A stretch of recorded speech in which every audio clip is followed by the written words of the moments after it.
வணக்கம் and welcome to the show interesting info. December 23 இன்னைக்கு children's டேவை சூடான் செலிப்ரேட் பண்ணுறாங்க. இதுக்கு பின்னாடி ஒரு சின்ன ஒரு வரலாற்று ரீதியான கதை இருக்குது. அது புராண கதைகள் அப்படின்னு சொல்லலாம். ஏன்னா இப்போது சூடானை பொறுத்த வரைக்கும், தெற்கு சூடானை பொறுத்த வரைக்கும் அங்கே முழுக்க இஸ்லாம் தான் அதிகமாக இருக்கும், 90% மேலே. பட் இருந்தாலும் பழங்குடி மக்களுடைய நம்பிக்கை அப்படின்றத பொறுத்த வரைக்கும் ஜோவுக் அப்படின்ற ஒரு படைப்பினுடைய கடவுள் என்ன பண்ணுறாங்க, இந்த வெள்ளை பசுலேருந்து ஒரு குழந்தை பிறந்துச்சு அப்படின்ற ஒரு கான்செப்டில் அந்த கதைகளில் வரும். அந்த ஆண் குழந்தைக்கு கோலான்ற பேர் வச்சாங்க அப்படின்ட்டு. அந்த ஒரு கிரேட்டஸ்ட் சைல்டுனுடைய பர்த்தாக இந்த டேட் பார்க்கப்படுது. அது இந்த டேட்டை சூஸ் பண்ணியிருக்கிறாங்க. இந்த ஒரு கான்செப்ட் அது அப்படியே தொடர்ந்து 2011 சூடான் சுதந்திரம் அடைஞ்சதுக்கப்புறம் அவங்களும் இந்த டேட்டை அப்படியே ஃபாலோ பண்ண ஆரம்பிச்சு சில்ட்ரன்ஸ் டே அப்படின்னு சொல்லி செலிப்ரேட் பண்ணுறாங்க. ஆனால் இதுக்கு ஒரு முரண்பாடான விஷயங்கள் என்ன அப்படின்னா, இன்னைக்கு இந்த நைஜரு, சாட்டு, பங்களாதேஷ், கினியா உட்பட அதிகமான குழந்தை திருமணங்கள் நடக்கக்கூடிய பிளேஸில் இந்த சூடானும் தெற்கு சூடானும் இருக்கிறாங்க. கிட்டத்தட்ட 52% குழந்தை திருமணங்கள் இங்கே நடந்துகிட்டு இருக்கு. 15 வயசுக்கு முன்னாடியே குழந்தைங்களை திருமணம் பண்ணி கொடுத்துறாங்க. இது ஒரு பிரச்சனைனா, இன்னொரு பக்கம் 2008 யூனிசெஃபினுடைய அறிக்கைப்படி கிட்டத்தட்ட 6000 போர் வீரர்கள் இந்த டார்பூர் மோதலில் ஈடுபட்டிருக்காங்க. 2014 கிட்டத்தட்ட 9000 சிப்பாய்களையும் ஈடுபடுத்திருக்காங்க இந்த போர்களில். இப்படி இந்த குழந்தைகள் சிப்பாய்களை யூஸ் பண்ணக்கூடிய ஒரு ஆட்சேர்ப்பு நடத்தக்கூடிய ஒரு நிகழ்வு இங்கே அதிகமாக நடந்துருக்கு. ஸோ குழந்தைங்களுக்கான ஒரு பெரிய பாதுகாப்பும், ஒரு குழந்தையாக இருக்கிறாங்களா அப்படின்றது ஒரு பெரிய கேள்விக்குறியாக இருக்குது இந்த சூடான்லேயும் தெற்கு சூடான்லையும். ஸோ இந்த ஒரு கான்செப்ட்லாம் இருக்கா அந்த நாட்டில். அந்த ஒரு புராண கதையை பேஸாக வச்சு கிரேட்டஸ்ட் சைல்டுனுடைய பர்த்டே நினைவுக்கு இன்றைக்கி சில்ட்ரன்ஸ் டேவை சூடானும் தெற்கு சூடானும் செலிப்ரேட் பண்ணுறாங்க டிசம்பர் 23. நெக்ஸ்ட் இன்னைக்கு விக்டரி டேவை எகிப்து செலிப்ரேட் பண்ணுறாங்க. இது அந்த சூயஸ் கால்வாய்க்காக நடந்த ஒரு பெரிய பிரச்சனை தான். 1956 நடந்த சம்பவம் இது. சூயஸ் கால்வாய்னா நான் ஆல்ரெடி இதை பற்றி சொல்லியிருப்போம்னு நினைக்கிறேன். பட் இருந்தாலும் சொல்கிறேன். இந்த சூயஸ் கால்வாய் அப்படின்றது பார்த்தீங்கன்னா ஒரு செயற்கையாக உருவாக்கப்பட்ட ஒரு கால்வாய் தான். கிட்டத்தட்ட 193 கிலோமீட்டர் இருக்குது. இதனால் என்ன ஆச்சுன்னா, ஐரோப்பாவுக்கும் ஆசியாவுக்கும் இடையிலான அந்த போக்குவரத்துன்றது ரொம்ப சுலபமான ஒன்றாமாச்சு. அப்படி இல்லைனா நம்ம ஆப்பிரிக்காவை சுற்றி வர அளவுக்கான ஒரு பெரிய பிரச்சனைன்றது இருந்திருக்கும். ஸோ இதில் கிட்டத்தட்ட வருஷத்துக்கு 15,000 கப்பல் வரைக்கும் போயிட்டு வந்துட்டு இருக்கு. அப்போ பெரிய எந்த அளவுக்கு பொருளாதாரம் அப்படின்றது அந்த பகுதியில் இருக்கும்னு பார்த்துங்க. ஸோ இந்த ஒரு பொருளாதாரத்தினுடைய விஷயங்கள் எல்லாம், இந்த கண்ட்ரோல் எல்லாமே எகிப்துக்கிட்ட இருக்க இது சில நாடுகளுக்கு பிரச்சனையாயிருச்சு. இஸ்ரேல், பிரான்ஸ், கிரேட் பிரிட்டன் இவங்க எல்லாருக்குமான ஒரு முரண்பாடு எழ ஆரம்பிச்சிச்சு. ஏன்னா நிறைய எண்ணெய் வசதிகள், அதாவது எண்ணெய் பீப்பாய்கள் இதெல்லாமே இவங்க நாட்டுக்கு போக வேண்டியதெல்லாம் தடைப்படுற மாதிரி ஆகிப்போச்சு.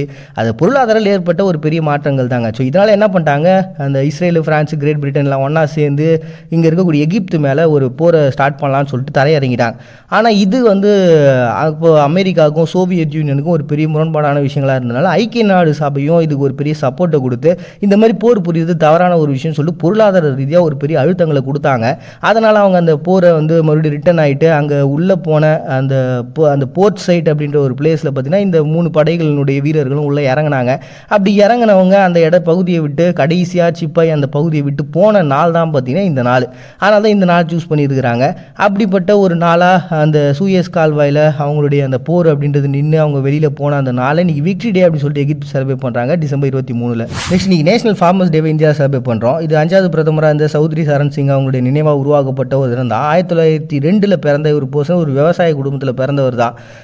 இவரோட கான்செப்ட்ன்றது அரசியல் எப்படிப்பட்டதாக இருந்ததுன்னா, அமைதியான போரை விரும்பினார். காந்தியடிகளுடைய அந்த பாதையை ஃபாலோ பண்ணார். பட் ஜவஹர்லால் நேருனுடைய அந்த பொருளாதார கொள்கைகளாக நிறைய எதிர்ப்பு தெரிவித்த ஒரு பர்சன். அதனால் காங்கிரஸுக்கு ஆப்போசிட்டாக இருந்தனால நிறைய டைம் ஜெயிலுக்கெல்லாம் போயிட்டு வந்திருக்காரு. நிறைய அமைதியான போராட்டங்கள்லாம் கூட அனுப்பியிருப்பாங்க. அது முக்கியமாக சொல்லணும் அப்படின்னா, இந்திரா காந்தி அவர்களுடைய ஆட்சி காலத்தில் அவசர நிலையை போட்ட சமயத்தில் இவர் பிடிச்சி ஜெயிலையும் போட்டுட்டாங்க.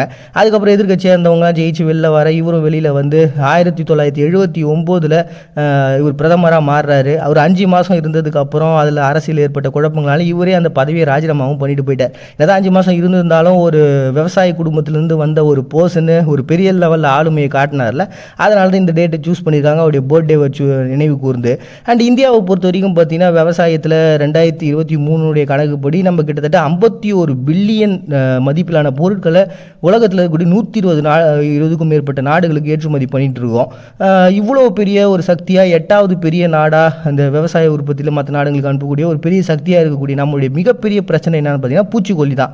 ஏன்னா 2011 2020 இடைப்பட்ட காலத்தில் நடத்தின ஆராய்ச்சிகள்லாம் என்ன சொல்கிறாங்கன்னா, கிட்டத்தட்ட 45க்கு மேற்பட்ட புற்றுநோய்களுக்கான காரணம் இந்த பூச்சிக்கொல்லியை யூஸ் பண்ணுறது, அது உருவாயிருக்கு அப்படின்னு சொல்லிட்டு ஒரு மிகப்பெரிய அதிர்ச்சிகரமான தகவல் சொன்னாங்க. அதுலேயும் அதிகமாக யூஸ் பண்ணுற பிளேஸ்ன்னு பார்த்தீங்கன்னா பஞ்சாப். அதனால் அந்த பஞ்சாப்லேருந்து உற்பத்தி ஆகக்கூடிய பொருட்கள்லாம் உலக நாடுகள்லேயே அனுப்புறது அப்படின்றது தடையான ஒன்றாவும் போட்டு வச்சிருக்காங்க. இப்படி இருக்கக்கூடிய பிரச்சனைகள்லாம் ஓவர் கம் பண்ணணும் அப்படின்றதுனாலே உருவாக்கப்பட்ட ஒரு தினமாக இன்னைக்கு நேஷனல் ஃபார்மர்ஸ் டே அப்படின்னு சொல்லிட்டு இந்தியா செலிப்ரேட் பண்ணுறோம் டிசம்பர் 23. நெக்ஸ்ட் இன்னைக்கு ஹியூமன் லைட் அப்படின்னு சொல்லிட்டு ஒரு டேங்க. இது மனிதநேயவாதிகளுக்காக உருவாக்கப்பட்ட ஒரு தினம். 2001 நியூ ஜெர்சியில் இது ஸ்டார்ட் பண்ணாங்க. 2004 அமெரிக்கா முழுக்க பரவ ஆரம்பிச்சு. அதுக்கப்புறம் நிறைய நாடுகளில் அமெரிக்கா ஆதரிக்கக்கூடிய பல நாடுகள் இது சப்போர்ட் பண்ண ஆரம்பிச்சாங்க. அதே முக்கியமாக சொன்னால் இந்த மனிதநேயவாதிகள், அதாவது இவங்க யார் அப்படின்னு பார்த்தீங்கன்னா, இப்போ இந்த கடவுள் நம்பிக்கைகள் இல்லாத ஒரு பர்சன், கடவுளுடைய எதிர்ப்பாளர்கள் கிடையாது, கடவுள் நம்பிக்கை இல்லாதவங்க. அதுதான் இவங்களுடைய கான்செப்ட். இவங்க மேஜராக 3 விதமான மெயின் ரீசனை வச்சிருக்கிறாங்க. இவங்களுடைய கொள்கைகளாக இருக்குது. பாசிட்டிவிட்டியான ஹியூமினிட்டி அப்படின்ற ஒரு கான்செப்ட், நமக்குள்ளே அந்த ஒரு பாசிட்டிவ் இருக்குது அப்படின்றத சொல்கிறவங்க. இன்னொன்று பார்த்தீங்கன்னா, இந்த எதிர்மறையான கடவுள் சம்மந்தப்பட்ட கருத்துக்களை பரப்புறதை தடை பண்ணுறது, அது அவசியமில்லாத ஒன்று அப்படின்ற ஒரு கான்செப்ட். இன்னொன்று பார்த்தீங்கன்னா, இந்த ஃபேமிலிக்குள்ளே எல்லாரும் நட்போட குழந்தைங்களோட இருக்கணும் அப்படின்ற ஒரு கான்செப்ட். ஸோ இதெல்லாமே வச்சு எதுக்காக இந்த டேட்டை அவங்க சூஸ் பண்ணாங்க அப்படின்னு பார்த்தீங்கன்னா, இப்போ இந்த சங்கராந்தி, அதாவது இந்த குளிர்காலம் ஸ்டார்ட் ஆகுது அப்படின்ற கான்செப்ட் பல நாடுகளில் பல பகுதிகளில் இந்த மாதத்தில் செலிப்ரேட் பண்ணுவாங்க. அதே மாதிரி கிறிஸ்மஸ் வரப்போது யூதர்கள் ஹனுக்கான்ற ஒரு செலிப்ரேஷன் பண்ணுறாங்க. அதுக்கப்புறம் குவான்சா அப்படின்னு சொல்லிட்டு ஆஃப்ரோ அமெரிக்காவில் செலிப்ரேட் பண்ணுறாங்க. இப்படி உலகம் முழுக்க ஏகப்பட்ட பண்டிகைன்றது இந்த டிசம்பர் எண்டில் வருதுல.